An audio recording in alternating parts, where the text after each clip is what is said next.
19 जनवरी 2025 दिन संडे रविवार हो गया। हिंदी तिथि पंचमी और षष्ठी दोनों है। और आइए बात करते हैं आज के मुख्य समाचार में देश भर की तमाम बड़ी खबरों पर नजर डालते हैं। देखिए दोस्तों, एक तो आज के दिन भारत के महान वीर सपूत महाराणा प्रताप का देहांत हुआ था 19 जनवरी 1597 को। और आज महाराणा प्रताप की पुण्य तिथि पर उन्हें नमन। ये वो सूरवीर थे दोस्तों जो अपनी 208 किलो की तलवार से लड़ते थे। इनकी महानता को देखकर महाराणा प्रताप की मौत की खबर सुनकर दुश्मन अकबर भी रो पड़ा था। भारत के ऐसे महान वीर को नमन। और महाराणा प्रताप की पुण्य तिथि पर अब हर साल चेतक मेला भी लगेगा उदयपुर हल्दीघाटी में। और वहीं दोस्तों आज हमारे देश में एनडीआरएफ का स्थापना दिवस भी मनाया जाता है हर साल 19 जनवरी को। एनडीआरएफ यानी राष्ट्रीय आपदा प्रतिक्रिया बल के जो जवान हैं देश में आपदा या संकट के समय लोगों को रेस्क्यू करते हैं। 2006 से इसकी शुरुआत हुई थी। चलिए आगे बढ़ते हैं अपन खबरों में। देखिए, प्रधानमंत्री नरेंद्र मोदी आज आकाशवाणी पर मन की बात कार्यक्रम में देश विदेश के लोगों के साथ अपने विचार साझा करेंगे। और ये इस साल 2025 का पहला मन की बात का कार्यक्रम भी होगा। वैसे तो ये कार्यक्रम हर महीने के अंतिम रविवार को होता है, लेकिन क्योंकि इस महीने लास्ट संडे को गणतंत्र दिवस आ रहा है 26 जनवरी है ना, तो इसी वजह से आज ही ये मन की बात का कार्यक्रम होगा। और वहीं खबर है दोस्तों, लोकसभा अध्यक्ष भी आज 20 जनवरी को बिहार पटना में 85वें अखिल भारतीय पीठासीन अधिकारी सम्मेलन का उद्घाटन करेंगे। चलिए अगली बड़ी अच्छी खबर देखिए, ईपीएफओ से जुड़ी सभी पीएफ सदस्यों के लिए कंपनी के दखल के बिना भी संभव हो पाएगा अब ये काम। और इसके तहत दोस्तों एक तो ईपीएफओ से पैसा निकालना भी आसान होगा। दरअसल ईपीएफओ की तरफ से अपने पीएफ खाताधारकों को सदस्यों को बड़ी राहत दी गई है। पहला तो ये कि अब खुद ही आप अपनी पर्सनल जानकारी में सुधार कर पाएंगे, यानी कि अपडेट कर पाएंगे। लगभग 7.5 करोड़ से भी ज्यादा पीएफ खाताधारक सदस्य अब नियोक्ता के बिना भी, मतलब आप अपनी कंपनी के बिना किसी सत्यापन के भी अपने नाम और जन्म तिथि जैसी व्यक्तिगत जानकारी को ऑनलाइन बदल पाएंगे। ईपीएफओ के पोर्टल पर ही ये सुविधा शुरू कर दी गई है। आप अपने नाम और डेट ऑफ बर्थ में चेंज कर पाएंगे और इसके लिए एम्प्लॉयर की परमिशन लेने की कोई जरूरत नहीं होगी। ठीक है। इसके अलावा दोस्तों अगर आप अपनी जॉब चेंज करते हैं, नौकरी बदलते हैं, तो उसके लिए भी ईपीएफओ की तरफ से नियमों को आसान कर दिया गया है। दरअसल ईपीएफओ ने पीएफ खाता ट्रांसफर नियमों को सरल बनाया है, जिससे कि नौकरी बदलने पर अब आपका पीएफ खाता आसानी से दूसरी कंपनी में ट्रांसफर हो पाएगा। और इसके अलावा यूएएन और आधार कार्ड को लिंक करने की प्रक्रिया को भी आसान कर दिया है। आप कुछ सिंपल इन स्टेप्स को फॉलो करके ईपीएफओ पोर्टल पर अपने यूएएन को आधार से लिंक कर सकते हैं। तो इस तरह से कुल मिलाकर अब 2 कामों के लिए कंपनियों की जरूरत को खत्म कर दिया है। ईपीएफओ की साइट पर जाकर आप खुद ही ये काम कर पाएंगे। पहला तो मैंने आपको बताया, नाम डेट ऑफ बर्थ में चेंज कर पाएंगे। इसके अलावा जिन सब्सक्राइबर्स के पीएफ अकाउंट के आधार कार्ड के जरिए ई-केवाईसी हो चुकी है, तो आप खुद ही ऑनलाइन आधार ओटीपी के जरिए ईपीएफ ट्रांसफर का क्लेम फाइल भी कर सकते हैं। ओके, और चलिए आगे बढ़ते हैं खबरों में। देखिए, सरकार का एक और बड़ा फैसला, फर्जीवाड़े पर अब लगेगी लगाम। इन नंबरों से ही आएंगे आपको बैंकों के कॉल। कंपनियों के लिए भी सख्त नियम बना दिए हैं। सरकार और आरबीआई ने मिलकर बैंक खाताधारकों के लिए ये नया अपडेट जारी किया है। आए दिन जो लोगों के साथ साइबर क्राइम होती है, डिजिटल धोखाधड़ी होती है, तो ऐसे अपराध को रोकने के लिए 2 पहल की गई है। एक तो अब लेन देन के लिए 1600 सीरीज वाले नंबर से ही आपको बैंक की कॉल आएगी। भारतीय रिजर्व बैंक ने अपने एक परिपत्र में कहा कि अपराधी ग्राहक के मोबाइल नंबर का दुरुपयोग करके धोखाधड़ी कर रहे हैं। तो अब 2 नंबरों की सीरीज से ही आपको बैंक कंपनियों के कॉल से एसएमएस आएंगे 140 या 1600। ठीक है। तो ऐसे में आपको पता चल पाएगा कि कौन सा बैंक का ऑफिशियल मैसेज है, ऑफिशियल ट्रांजैक्शन मैसेज है, या कोई सा प्रमोशन कॉल्स है या फर्जी कंपनियों के कॉल है। अगर फ्रॉड नंबर से आपको कोई एसएमएस या कॉल आया तो फट से आपको पता चल पाएगा।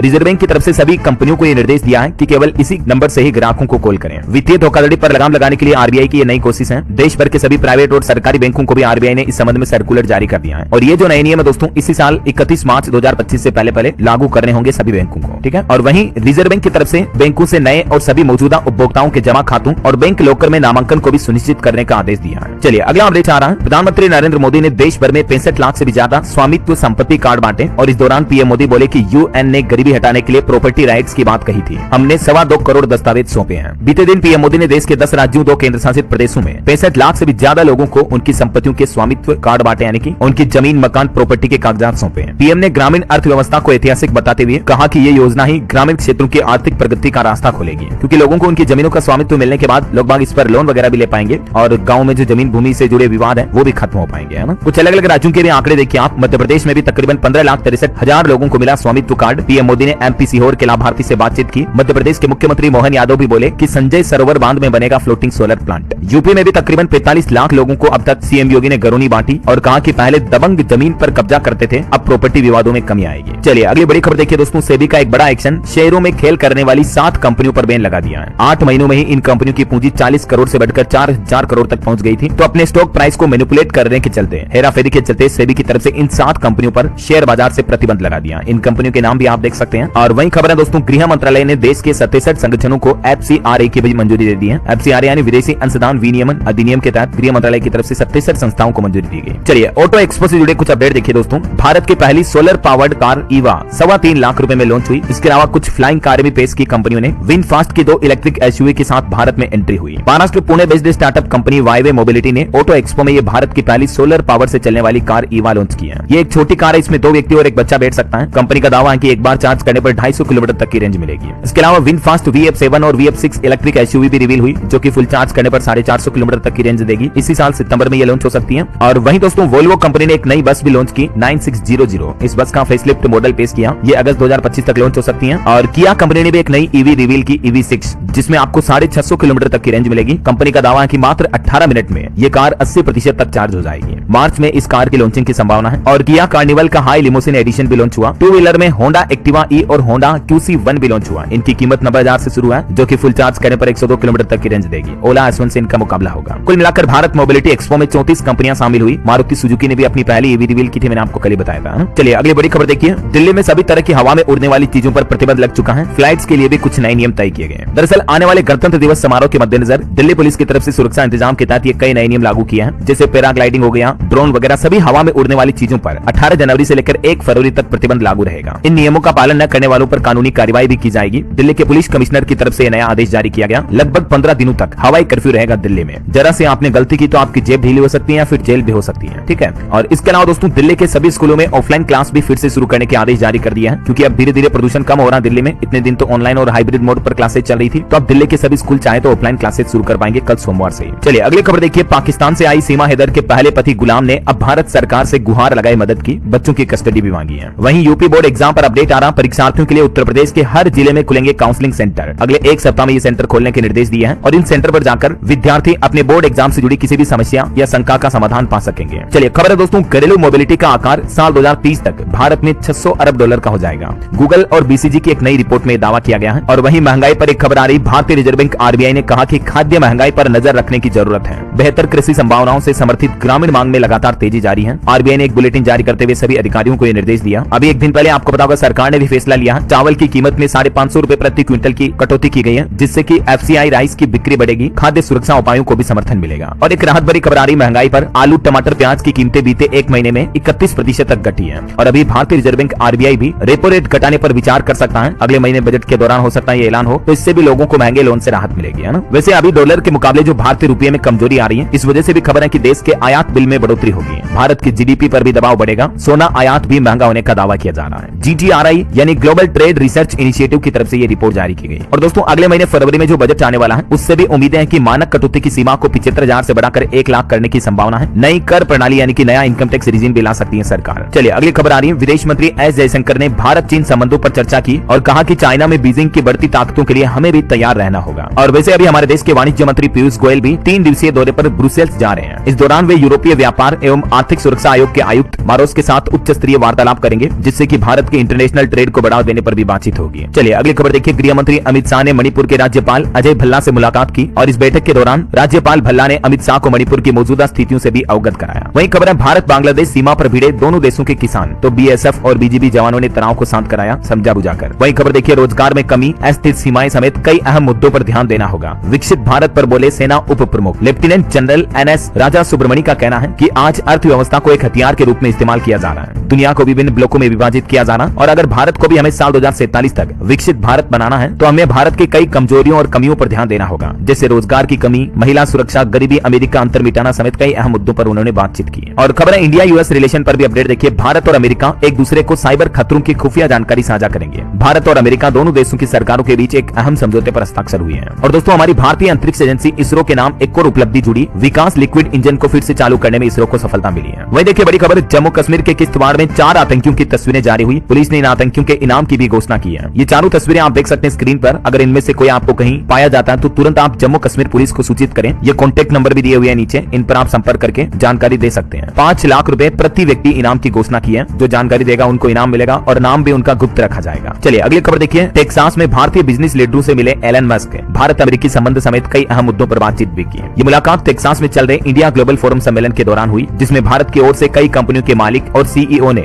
न केवल एलन मस्क से मुलाकात की, बल्कि भारत में टेक्नोलॉजी, इनोवेशन और अन्य अहम मुद्दों पर भी चर्चा की। और एक बड़ी खबर देखिए। जम्मू कश्मीर में जो आजकल रहस्यमय बीमारी फैल रही है, उससे अब पर्दा उठ पाएगा, क्योंकि केंद्र सरकार के गृह मंत्रालय ने अंतर मंत्रालयी टीम के गठन का आदेश दिया है। आजकल जम्मू कश्मीर के राजौरी जिले में एक रहस्यमय बीमारी फैल रही है, जिसमें अब तक 16 लोगों की जान जा चुकी है पिछले 45 दिनों में। तो अब इस बीमारी की फोरेंसिक जांच के लिए सरकार सरकार की तरफ से टीम का भी गठन किया है और आज 19 जनवरी को ये केंद्रीय टीम जम्मू का दौरा करेगी, है ना। एक ही परिवार में 5 बच्चों की भी मौत हो गई इस बीमारी की वजह से। और दोस्तों प्राइवेट सेक्टर में जॉब को लेकर भी एक बड़ी खबर आ रही। भारत की 5 IT कंपनियों ने 3 महीनों में ही 2500 से ज्यादा कर्मचारियों को जॉब से निकाल दिया। सबसे ज्यादा TCS और टेक महिंद्रा कंपनियों में कर्मचारियों की संख्या में कमी आई है। वहीं भारत में इंटरनेट यूजर्स को लेकर भी एक रिपोर्ट आ रही है। देश में 98% लोग लोकल भाषा में इंटरनेट यूज करते हैं। हर रोज औसतन प्रति व्यक्ति 94 मिनट ऑनलाइन इंटरनेट पर बिताते हैं और इस साल 2025 में भारत में इंटरनेट यूजर्स की संख्या बढ़कर 90 करोड़ के पार पहुंच जाएगी। बहरहाल अभी तो कुछ और महत्वपूर्ण और काम की खबरें देखेंगे दोस्तों अपन, लेकिन फिलहाल वक्त तो चला है आज के ताजा मौसम समाचार जानने का। और हाँ, एक बात आपको याद दिला दूं, अगर आपको सब्सक्राइब करके बेल आइकन जरूर दबा दीजिएगा और इस वीडियो पर एक लाइक और शेयर भी जरूर कर देना ताकि आपको रोजाना की ताजा खबरें आगे बढ़ते मौसम अपडेट में। तो देखिए दोस्तों, पंजाब, हरियाणा, चंडीगढ़, दिल्ली, उत्तर प्रदेश, राजस्थान समेत देश के कई अलग अलग राज्यों में घने कोहरे की संभावना है। अभी भी देश के 7 राज्यों में घना कोहरा छाया हुआ है। यूपी में 46 ट्रेनें लेट रही। राजस्थान में कई जगहों पर तापमान 1 डिग्री तक चल रहा है। हिमाचल प्रदेश में बर्फबारी की वजह से 2 नेशनल हाईवे और अटल टनल फिर से बंद हुई। कुछ अलग अलग राज्यों के मौसम के अपडेट देखिए आप। मध्य प्रदेश में बीते दिन भी ज्यादातर जिलों में कोल्ड डे रहा। शिवपुरी सबसे ठंडा इलाका रहा। 19 डिग्री तक रहा दिन का तापमान।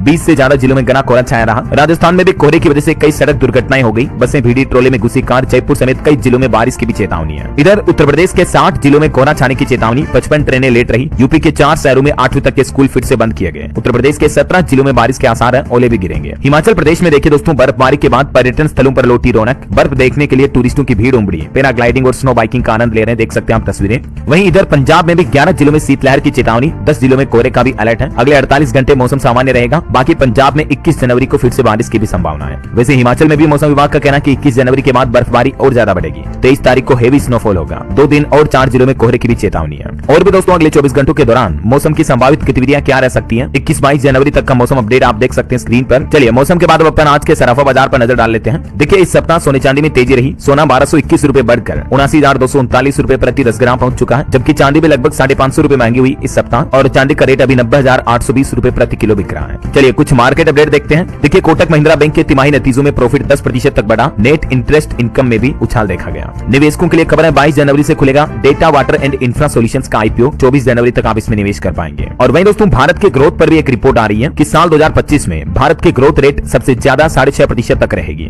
जबकि IMF यानी इंटरनेशनल मॉनेटरी फंड ने हमारे पड़ोसी देश पाकिस्तान के लिए ये ग्रोथ रेट का अनुमान सिर्फ 3% ही जताया है और दुनिया भर की विकास दर भी 3.3% तक ही रहेगी। IMF यानी अंतर्राष्ट्रीय मुद्रा कोष की तरफ से ये लेटेस्ट ग्रोथ रेट को लेकर अनुमान जारी किए गए। कुछ अलग अलग कंट्री के डेटा भी आप देख सकते हैं, जिसमें अच्छी बात है कि भारत की ही ग्रोथ रेट सबसे ज्यादा दिखाई गई है। अमेरिका, चीन और दुनिया भर से भी ज्यादा भारत में ग्रोथ देखने को मिलेगी 2025-26 में भी 6.5% तक। अगले 2 सालों तक के लिए 2025-26 और 26-27 तक के लिए IMF ने भारत की विकास दर को 6.5% तक रहने का यह अनुमान बरकरार रखा है। और अभी एक दिन पहले तो आपको पता होगा वर्ल्ड बैंक ने भी कहा था भारत के लिए कि अगले 2 वित्त वर्षों में भारत दुनिया में सबसे तेज गति से विकसित हो रही बड़ी अर्थव्यवस्था बना रहेगा। तो ये कहीं ना कहीं ये जो रिपोर्ट आ रही दोस्तों, ये भारत के लिए एक अच्छा संकेत है कि भारत में अच्छे विकास, डेवलपमेंट, इंफ्रास्ट्रक्चर आपको देखने को मिलेंगे आने वाले 2-3 सालों में, है ना। चलिए अगली खबर देखिए। रिलायंस जियो और एयरटेल का वर्चस्व यानी मोनोपोली अब खत्म होगी। सरकार की तरफ से 1 लाख करोड़ रुपए का नया प्लान बनाया गया है। एक तो सरकार AGR बकाये पर टेलीकॉम कंपनियों को राहत देने का मूड बना रही है। इसके अलावा खबर है दोस्तों, आने वाले बजट में भी सरकार कुछ ऐसे ऐलान कर सकती है जिससे कि वोडाफोन आइडिया और BSNL जैसी पिछड़ी हुई टेलीकॉम कंपनियों को ज्यादा बूस्टअप मिलेगा, फायदा मिलेगा, ताकि मार्केट में किसी एक कंपनी की मोनोपोली ना रहे, है ना। चलिए अगली खबर देखिए। राहुल गांधी बोले कि बिहार की जाति जनगणना फर्जी थी। पटना में उन्होंने कहा कि बिहार पेपर लीक का सेंटर बन गया है। RSS चीफ मोहन भागवत भी संविधान को नकार रहे हैं। ये कुछ आरोप लगाए बिहार पटना कार्यक्रम के दौरान राहुल गांधी ने। और वहीं भारत चीन बॉर्डर पर भी सेना और सरकार का रुख एक जैसा है। विदेश मंत्रालय का कहना है कि बयान में कोई अंतर नहीं है। पहले आर्मी चीफ बोले थे कि LAC पर स्थिति संवेदनशील है, तो इसको लेकर ये क्लियरिफिकेशन जारी किया गया। और खबर है कि पूजा स्थल कानून को लेकर केंद्र सरकार ने सुप्रीम कोर्ट में कोई जवाब दाखिल नहीं किया, जबकि कोर्ट की डेडलाइन भी निकल चुकी है। अब इस मामले पर सुप्रीम कोर्ट का रुख क्या होगा, इस पर अगली चर्चा अगले महीने 17 फरवरी को होगी। इस मामले की सुनवाई, है ना। चलिए बड़ी खबर आ रही है। सिंगल यूज प्लास्टिक बनाने वाली फैक्ट्रियों को तगड़ा झटका लगेगा। 500 करोड़ रुपए तक का जुर्माना देना पड़ेगा। हरियाणा के अंदर ये प्रतिबंध लगाने का प्लान कर रही है सरकार। नियमों का उल्लंघन करने पर फैक्ट्रियों को बंद किया जाएगा। दुकानों का लाइसेंस भी रद्द किया जाएगा। हरियाणा राज्य में सिंगल यूज प्लास्टिक पर सख्ती से प्रतिबंध लगाने के लिए ये सरकार की तरफ से कुछ नए दिशा निर्देश जारी किए हैं, है ना। चलिए अगला अपडेट देखिए। बॉलीवुड एक्टर सैफ अली खान पर जो हमला हुआ था अभी 2 दिन पहले, तो अब पुलिस को उनके घर से एक चाकू का टुकड़ा भी मिला है। बताया जा रहा है कि ये वही चाकू जिससे अभिनेता पर हमला किया गया।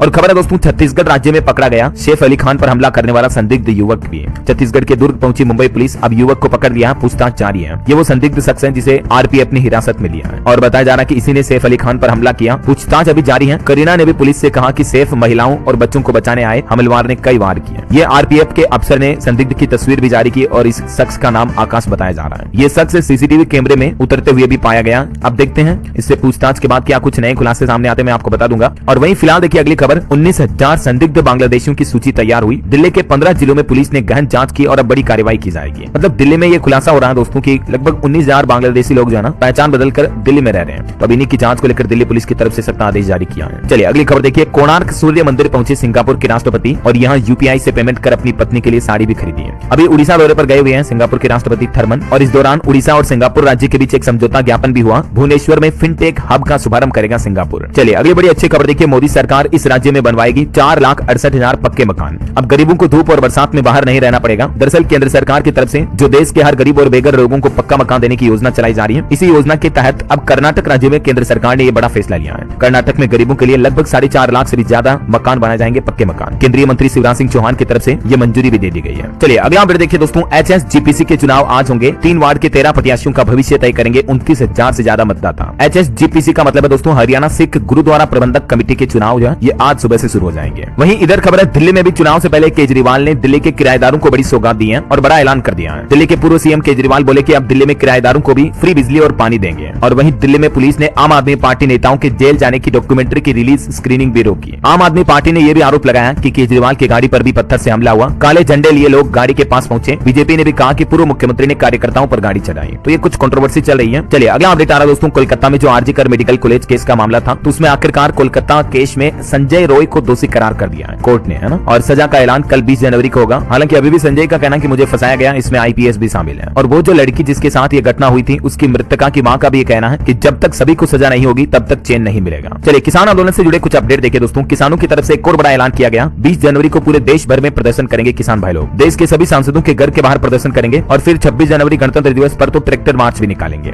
अभी हरियाणा के खनौरी में भी किसानों का प्रदर्शन और तेज हुआ। डल्लेवाल के समर्थन में 10 और किसानों ने भी अनिश्चितकालीन भूख हड़ताल शुरू कर दी है। हालांकि इसी बीच एक अच्छी खबर ये आई है कि केंद्र सरकार ने किसानों को बातचीत करने का न्योता भी दिया है। अगले महीने 14 फरवरी को पंजाब चंडीगढ़ में ये मीटिंग होगी। केंद्रीय अधिकारी किसान नेता डल्लेवाल से भी मिले जो अभी अनशन पर बैठे हैं और बोले कि हमें भी चिंता है। तो एक अच्छी खबर तो ये आ रही है कि अभी किसान नेता जगजीत सिंह डल्लेवाल अपना आमरण अनशन भी खत्म कर सकते हैं। डॉक्टरों की टीम उनका इलाज करेगी क्योंकि केंद्र सरकार की मुलाकात के बाद उन्होंने अपना अनशन खत्म करने की घोषणा भी की है। बाकी 26 जनवरी को तो देश भर में ट्रैक्टर परेड होगी। किसान नेता राकेश टिकैत बोले कि शंभू और खनौरी बॉर्डर पर आंदोलन के समर्थन में होगी किसान मजदूर महापंचायत। इधर दोस्तों यूपी मथुरा में भी किसानों ने मांग की कि 15 दिन के अंदर अंदर हमारी समस्याओं का समाधान होना चाहिए। बिजली निजीकरण समेत कई मुद्दे उठाए किसानों ने। खैर अब देखना ही होगा कि अगले महीने 14 फरवरी को जो चंडीगढ़ में किसानों और केंद्र सरकार के बीच बैठक होगी तो उसमें सरकार किसानों के हित में क्या क्या फैसले लेती है, क्योंकि बजट के बाद ये बैठक होगी तो हो सकता है किसानों के लिए बजट में भी कुछ बड़ी घोषणाएं की जाए। ये तो वक्त ही बताएगा। फिलहाल देखिए आप अगली खबर, अमेरिका और भारत ओपन आरएएन को बढ़ावा देने पर सहमत हुए। अकादमी स्थापना करने पर भी चर्चा कर रहे हैं दोनों देश। भारत और अमेरिका के बीच एआई यानी आर्टिफिशियल इंटेलिजेंस के भी सही उपयोग पर बातचीत हुई। और चलिए दोस्तों प्रयागराज महाकुंभ के कुछ अपडेट बता देता हूं आपको फटाफट से।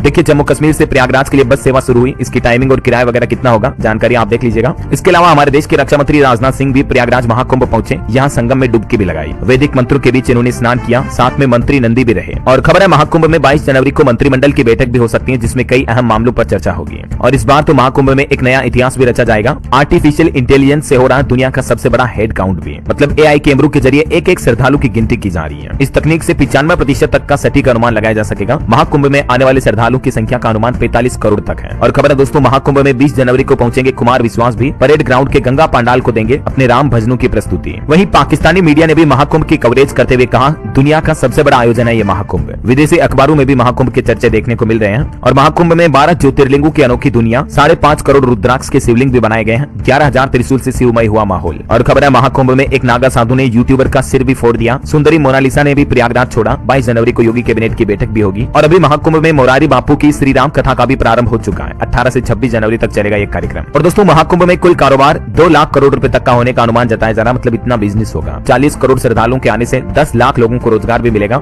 जिससे यूपी की जीडीपी में भी 0.3% तक की बढ़ोतरी होगी, क्योंकि इस कारोबार से सरकार को टैक्स में भी अच्छी खासी आमदनी होगी, है ना। और एक अच्छी खबर है, कुंभ जाने वाले श्रद्धालुओं के लिए मुख्य स्नान पर किला घाट से संगम तक चलेगी अब नाव। नाविकों के विरोध से मेला प्रशासन बैकफुट पर आया। मौनी अमावस्या पर 10 करोड़ श्रद्धालु भी आएंगे। तो ये कुछ दोस्तों महाकुंभ का माहौल चल रहा है। मैं आपको घर बैठे ही अपडेट देता रहता हूँ, ताकि जो लोग अगर नहीं भी जा पा रहे कुंभ मेले में तो भी कोई दिक्कत नहीं, आप घर से ही दर्शन कर लीजिएगा, ठीक है ना। चलिए अगली खबर देखिए, गुरु सदगुरु के पैर छूते नजर आई कंगना रनौत। फिल्म इमरजेंसी की सफलता के लिए आशीर्वाद भी लिया। वहीं दोस्तों अमेरिका के नवनिर्वाचित राष्ट्रपति डोनाल्ड ट्रंप का शपथ ग्रहण भी होगा कल 20 जनवरी को। नेशनल गार्ड के जवान कंधे पर लगाएंगे विशेष पट्टियां भी। और ये अमेरिका के इतिहास में पहली बार होने जा रहा जब किसी राष्ट्रपति का शपथ ग्रहण कार्यक्रम खुले में नहीं होगा। 40 साल में पहली बार इंडोर सेरेमनी होगी, क्योंकि अभी अमेरिका में एक बर्फीला तूफान चल रहा है, तो इसके जिसके चलते ये जगह बदली जाएगी। और शपथ ग्रहण से पहले डोनाल्ड ट्रंप ने चीन के राष्ट्रपति शी जिनपिंग से भी बातचीत की। टिकटॉक बैन को लेकर भी चर्चा हुई। अमेरिका में 19 जनवरी से चीनी ऐप पर बैन लगा है। वहीं खबर है दोस्तों, डोनाल्ड ट्रंप नाम से नई क्रिप्टो करेंसी भी लॉन्च की डोनाल्ड ट्रंप ने। ये एक मेमे कॉइन है, खास कॉइन लॉन्च किया उन्होंने और इसमें लॉन्चिंग के बाद ही अच्छा खासा वॉल्यूम और प्राइस अप भी देखने को मिला। इस बाबत ज्यादा जानकारी आप ट्रंप के ऑफिशियल पोर्टल पर देख लेना। और वैसे कॉइन को लेकर एक खबर ये भी आ रही है दोस्तों की क्या रिलायंस जियो ने भी जियो कॉइन लॉन्च कर दिया या जियो कॉइन लॉन्च करने वाली है, क्योंकि सोशल मीडिया पर इस तरह के दावे किए जा रहे हैं जिसमें बताया जा रहा है कि मतलब जैसे बिटकॉइन वगैरह है ना, वैसे ही कंपनी जियो कॉइन भी ला सकती है। तो दोस्तों कंपनी ने इस तरह के सभी दावों को गलत बताया है और आप इस तरह के दावों में फंसकर कहीं इन्वेस्टमेंट ना करें, आप ठगी का शिकार हो सकते हैं। समझ रहे हो, जियो की तरफ से भी ऐसा कोई प्लान नहीं है जियो कॉइन लॉन्च करने का। चलिए खेल समाचार पर खबर है, चैंपियंस ट्रॉफी के लिए टीम इंडिया का ऐलान हुआ, समी की वापसी हुई, बुमराह भी खेलेंगे, 4 ऑलराउंडर तय किए गए। रोहित शर्मा बोले कि ऐसे ऑप्शन हमारी टीम के लिए अच्छे हैं। और एक घटना देखिए कर्नाटक के बीदर जिले की, यहाँ एक घर की छत पर गिरा satellite payload balloon. Karnataka police बोली कि कोई घायल नहीं हुआ, ये टाटा रिसर्च इंस्टीट्यूट का रूटीन एक्सपेरिमेंट था। और खबर है मुंबई में कोल्ड प्ले कॉन्सर्ट का पहला दिन कुछ यूं रहा, पहली बार ब्रिटिश रॉक बैंड की ओपनिंग सेरेमनी भारत ने की। 40,000 से ज्यादा फैंस पहुंचे, ये कुछ तस्वीरें आप देख सकते हैं। और भूकंप पर बड़ी खबर आ रही दोस्तों, हिमाचल प्रदेश के चंबा में लगे भूकंप के झटके, रिएक्टर स्केल पर तीव्रता 3.2 रही, गनीमत रही कि जान माल का नुकसान नहीं हुआ। और वहीं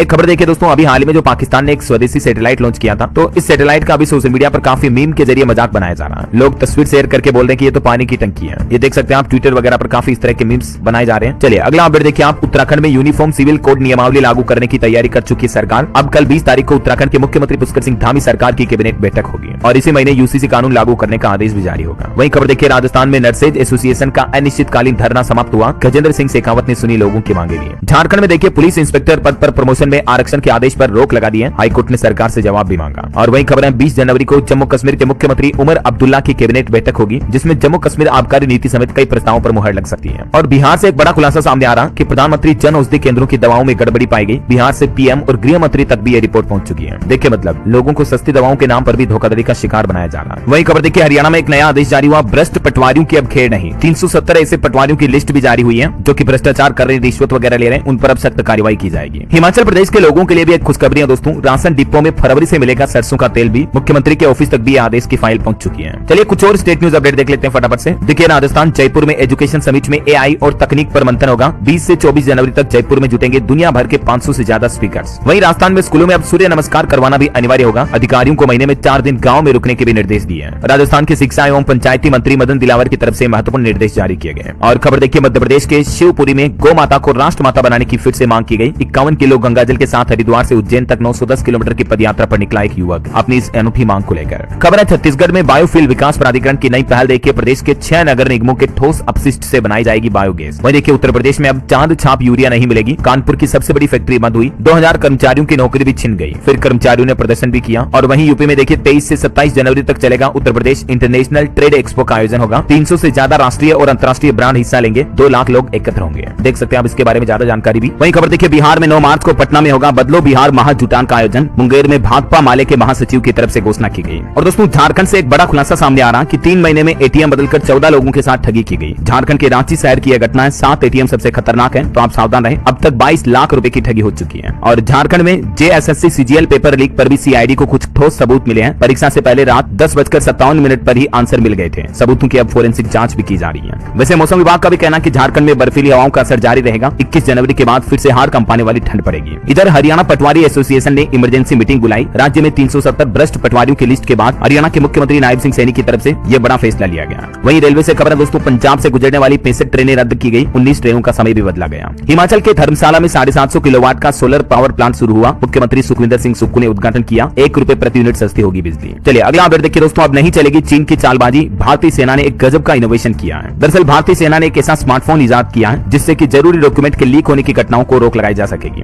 ये मोबाइल फोन अभी भारतीय सेना के लगभग 30,000 अधिकारियों को दिया गया। मतलब काफी सेफ मोबाइल फोन होंगे जिससे सेना के जवान अधिकारी बातचीत कर पाएंगे, है ना। और राम मंदिर प्रशासन की तरफ से आंकड़े जारी किए गए। प्राण प्रतिष्ठा से लेकर अब तक 13 करोड़ टूरिस्ट अयोध्या पहुंच चुके हैं। राम मंदिर के उद्घाटन के बाद मतलब अयोध्या के पर्यटन में यह बम्पर उछाल देखा गया। और वहीं देखिए बड़ी खबर, अब प्राइवेट अस्पताल में भी मिलेगी निःशुल्क नसबंदी की सुविधा। मध्य प्रदेश भोपाल की 49 स्वास्थ्य संस्थाओं को पंजीकृत किया गया। वैसे एमपी की महिलाओं के लिए भी एक अच्छी खबर है। मध्य प्रदेश में काम करने वाली महिलाओं को सस्ते में मिलेगा खाना पीना और रहना भी। मध्य प्रदेश के मोहन यादव सरकार की तरफ से कामकाजी महिलाओं के लिए नई योजना शुरू की गई है और इस योजना का नाम है वर्किंग वुमेन हॉस्टल योजना। ओके, और चलिए कुछ एजुकेशनल अपडेट्स देख लेते हैं दोस्तों। देखिए उत्तराखंड के सरकारी टीचरों के लिए नया फरमान जारी हुआ। माध्यमिक शिक्षा निदेशक के इस आदेश के बाद हड़कंप समझ गया है। दरअसल नए आदेश के मुताबिक अब सुगम अटल उत्कृष्ट विद्यालयों विद्यालयों में चयनित शिक्षकों की सेवा को अब दुर्गम नहीं माना जाएगा। देख सकते हैं आप ये ऑर्डर भी। खबर है एसएससी सीजीएल का एडिशनल रिजल्ट भी जारी हुआ और सरकारी नौकरी पर एक अपडेट है। एसबीआई में 600 पदों पर भर्ती के लिए आवेदन की तारीख बढ़ी। अब आप 19 जनवरी तक अप्लाई कर पाएंगे, मतलब लास्ट डेट आज हो रहे हैं, ठीक है। और बिहार में देखिए बीपीएससी अभ्यर्थियों को राहुल गांधी ने भरोसा दिया। वहीं मध्य प्रदेश में निकली शिक्षकों की 10,000 से भी ज्यादा नौकरियां। इसमें 28 जनवरी से आवेदन शुरू होंगे, अंतिम तिथि रहेगी 11 फरवरी। मध्य प्रदेश कर्मचारी चयन मंडल की तरफ से रिक्रूटमेंट निकाली गई है। ओके, और दोस्तों अंतर्राष्ट्रीय न्यूज पर कुछ अपडेट देखिए आप। आखिरकार इजरायल और हमास के बीच सीज फायर समझौता हो चुका है, जो कि आज रविवार से ही लागू होगा। इजरायल कैबिनेट ने भी हमास से सीज फायर को मंजूरी दी। पहले फेज में हमास 33 बंधकों को रिहा करेगा। इसके बदले 1904 फिलिस्तीनियों की भी रिहाई की जाएगी। वहीं खबरें ईरान के सुप्रीम कोर्ट में देखिए गोलीबारी की घटना हुई, जिसमें 2 जजों की जान चली गई। इन जजों को ज्यादा फांसी की सजा सुनाने के चलते हैंगमैन कहा जाता था, तो एक आरोपी ने इन जजों को ही मार दिया। और खबर है नाइजीरिया को मिला ब्रिक्स पार्टनर देश का दर्जा, ब्राजील की तरफ से ऐलान किया गया। ओके, और दोस्तों अंत में आज के राशिफल पर नजर डालते हैं। देखिए आज वृष राशि वालों को रुका पैसा मिलने के योग बनेंगे और कर्क राशि वालों के इनकम सोर्स भी बढ़ने की संभावना है। और भी कुछ अलग अलग राशियों का राशिफल आप देख सकते हैं स्क्रीन पर। और हाँ दोस्तों, आप मुझे कमेंट करके बताइए कि